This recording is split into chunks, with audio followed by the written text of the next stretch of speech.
everybody. Welcome to Disabilities Redefined with Dr. Wagner. I am here with the very beautiful, very articulate ladies from Claiming Disabilities, Erin and Mollie. And I don't know what this week was, if there were any national holidays. I know tomorrow's Mother's Day, but this week for me was the Erin and Mollie week. I have been researching all week long. Please introduce yourselves, what you do, and then we'll take it from there. Absolutely. Okay, Erin, do you want to go first or second? It doesn't matter to me, girlie. We're in this together. Okay, I flipped an imaginary coin and I will go first. So my name is Mollie. I have cerebral palsy. So was born with a physical disability. And then because of that disability, I am a power wheelchair user. Have been majority of my life. I work in government, so I work for the Minnesota state government, but then on the side, I run Claiming Disability Incorporated with Erin, so we are co-founders. And you know, majority of my life, I've just had this calling on my heart to advocate on behalf of people with disabilities, but then educate the non-disabled community as well. Because I think a lot of the disparities between people with disabilities and people that are not disabled comes from misunderstanding or a lack of knowledge. And so I have always been very passionate about raising my voice and sharing my story. I say all the time that I am not afraid to rattle cages if I need to. And so, yeah, Erin and I just came together super organically, started talking about wanting to create something. We had no idea that Claiming Disability Incorporated would turn into what it has turned into. We just knew we wanted to come together to advocate on behalf of people with disabilities and educate as much as we could as well. And a word that we use constantly is empower. So as much as advocating is important, as much as educating is, I think the most important thing for us in the work that we do is empowering people with disabilities to know their worth and to know their value, and to contribute to the community as much as they can. Right. Thank you. Exactly. So to kind of add on to what Mollie was saying, I'm Erin Kay. I am the second co-founder of Claiming Disability Incorporated. And as Mollie said, we're an organization that's working to empower, advocate, and educate for people with disabilities.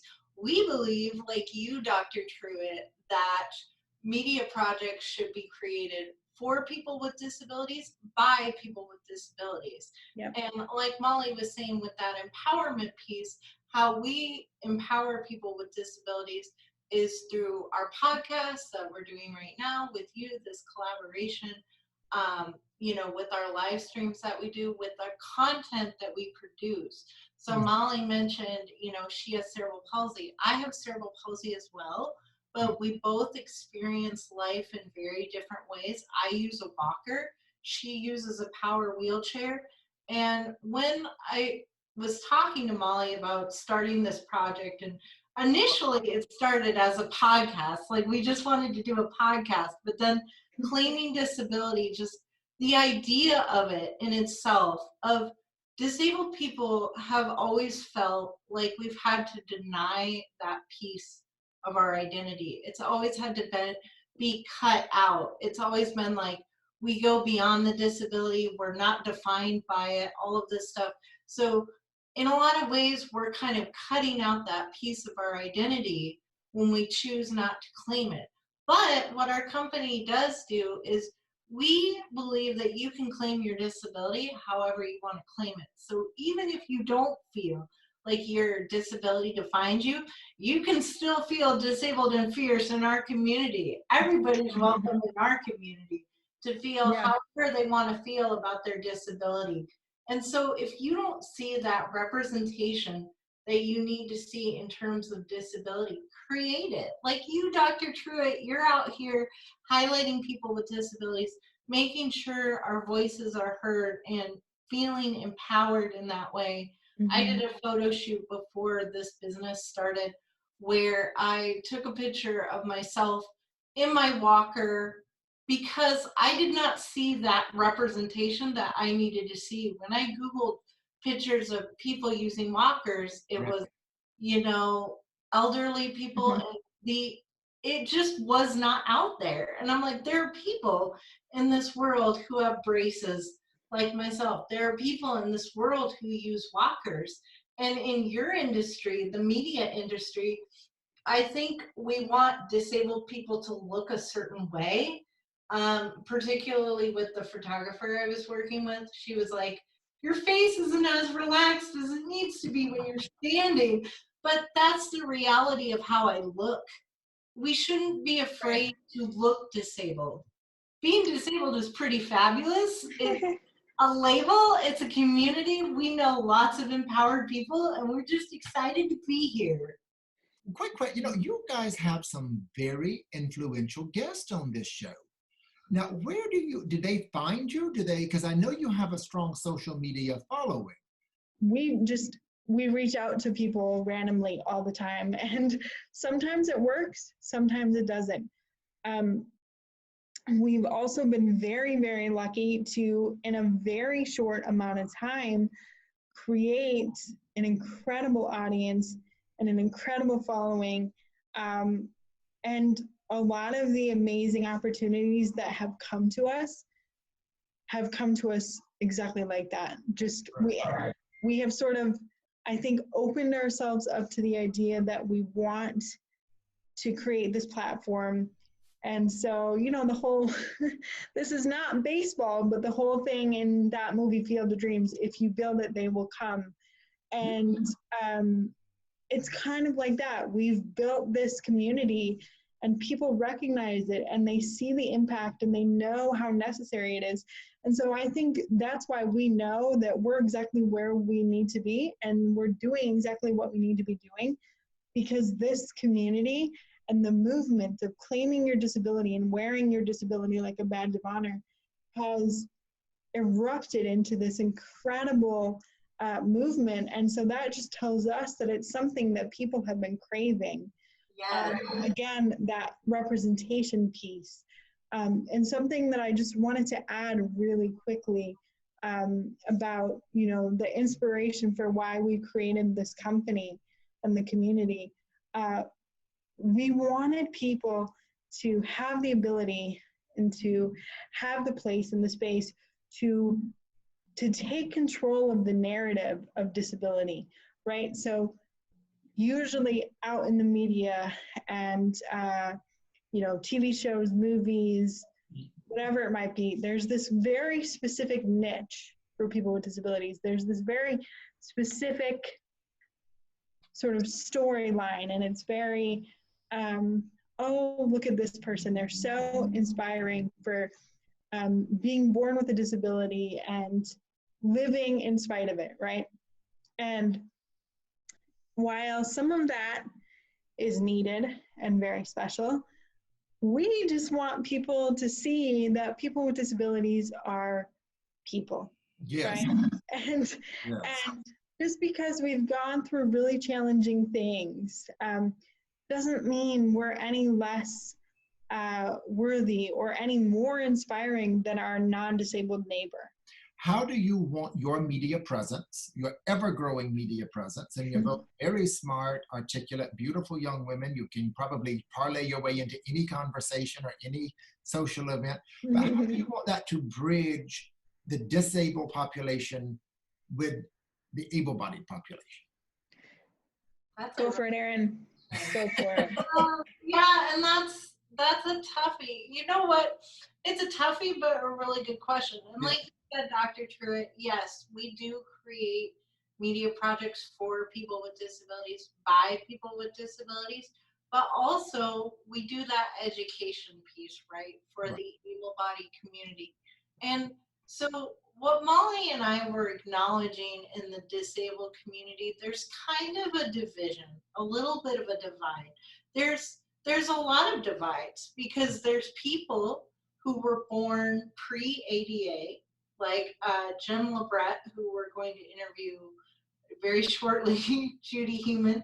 Yeah. They were born before all of the, I know, all of those You- laws were in place. You girls are doing it. I can tell you, you all are doing it. So They have a segment, actually, what you're talking about in the documentary Crip Camp, right. where Judy Human is sitting in a group of disabled advocates, and they're talking about the wheelchair, scooter, walker debate, where you're being objectified, like you said, you're just being called that, and you're not even being looked at as a person. And yeah, we have a podcast about that often because Molly and I both take Pure Transit. And in 2020, this is still happening. They're still referring to us as walker and wheelchair. Maybe that's a simplification. Maybe it's just to make things easier. But it still makes us feel objectified and like we're less human when we're riding on the bus. And that shouldn't be. I think with the able-bodied community, there are allies too. There are advocates too. There's a huge divide right now in terms of, if able-bodied people are allowed to comment on, the disabled community and our advocacy and our rights. And the answer is yes. Everybody's voice is valid. Everybody's voice needs to be heard. There's a lot of people with invisible disabilities who don't have, a walker or a wheelchair, who are also part of this community that feel immensely excluded. I think when we talk about disability, we need to talk about everybody being part of this conversation, like you said, because everybody gains value from it. Whether you are a disabled person or you become disabled later in life, because that's a reality too, right? That's something that impacts everybody that we can all relate to. And I don't think anybody, and I will say this forever, but I don't think anybody should be excluded from the conversation. Yes. Whether you're disabled, whether you're not, whether you don't identify. That's why we say claiming disability. It doesn't even matter if you don't claim your disability. We still think you're part of our awesome movement because you're cool. And you know what? That's part of it too. If you choose not to identify with your disability as part of your identity, that's your choice as a disabled individual. Right. Well, and the one thing that I will say is Erin and I, we talked about this a couple of weeks ago after we got out of one of our last podcasts. And I said, girl, we are so lucky that we're able to use our voices in the way that we do, and that we are able to have created this company and this platform and this following, because it is so needed and necessary. And I said this earlier, that I think a lot of the divide between whatever the us and them is, and so for us it's the non-disabled community, not versus, but non-disabled and disabled people, and that can be said for people of color versus people who are Caucasian, or anybody in the LGBT UTP and not. So, but I think the divide, again, it comes from lack of knowledge, lack of understanding, but then through that lack of knowledge, fear grows. Okay, people fear what they don't understand, and so that fear creates a boundary and this desire to sort of hide away from whatever community you don't feel like you understand. And so there's a lot of fear of people with disabilities, people who don't look the way you do, right? And so I think what we want to do is tear that boundary down as much as possible. And that's why we are so open and candid, and we say stuff that both of our moms are probably like, oh my God, I can't believe I, I can't believe you said that on the podcast. I can't believe you shared that. But it's like, Mom, first of all, I'm 34, I'm an adult, I can say what I want to say. But secondly, we have to share these things so that people see the humanity and they're like, okay, these women experience, these women feel everything that I do, Yes. maybe differently, and it manifests differently.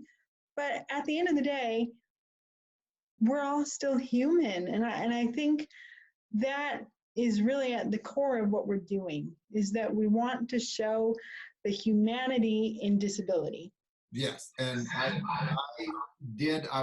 wrapping it up, I did appreciate your humor, your honesty, just the overall candid way, not just with yourselves, but with the guests.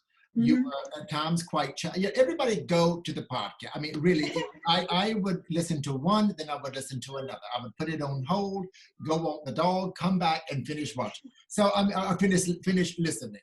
So it was really, really good. Erin, I enjoyed reading. I did, you know, on your link there, you have the authors and you wrote something about a Halloween or something like that. Yeah, I mean, I really did read a lot. You are very good at what you do. I really did enjoy. I just wish that everyone could have that experience. So I'm going to definitely ask you back. Again, for the audience out there, this is the first Zoom Disabilities Redefined with Dr. Wagner. We don't know how it's going to turn out. I hear noise in the background. There's a street fair going on. I don't know if you're going to get it or not. But this conversation, as I expected, was stimulating. But would you come back and let's talk more? Because I do enjoy talking with you and I do have more to ask. So I would love for you guys to come back. We will. We have plenty more to say. So, yeah, as you know, Doctor. I don't doubt that. No. Thank you all so much. Thank you so much. Thanks.